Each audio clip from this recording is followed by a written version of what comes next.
পাঠ কৰিবলৈ লৈছো আহ্বান নামৰ এটি কবিতা। কবিতাটি লিখিছে হজৰত মৌলানা মুফতি হাম্মাদ শিবপুৰী কাছিমি চাহেবে। কবিতাটিৰ শিৰোনাম হৈছে আহ্বান। তাবলিগ কোনো এটা পাৰ্টিৰ নাম নহয়। তাবলিগ কোনো এটা দলীয় সংগঠন নহয়।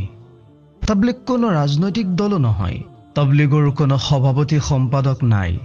তাবলিগৰ কোনো এজন কোষাধ্যক্ষ নাই। তাবলিগৰ কোনো এজনো সদস্য নাই।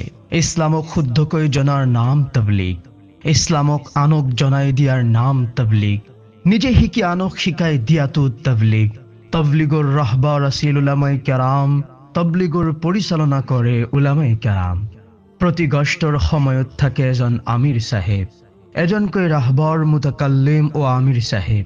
দুআ দৰুদ তাসবিহাতত মগ্ন থাকে জাকিৰিন চাহেব। তাবলিগ আগতে এটা, এতিয়াও এটা, দুটা নহয়। তাবলিগ কেতিয়াও দুভাগত বিভক্ত নহয়। তাবলিগ আগতে যেনে আছিল তেনে আছে।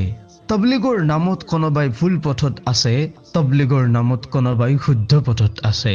দাৰুল উলুম দেওবন্দে যাক শুদ্ধ কয়, আমিও কওঁ দাৰুল উলুম দেওবন্দ হকৰ হিছনে হাসি নহয়।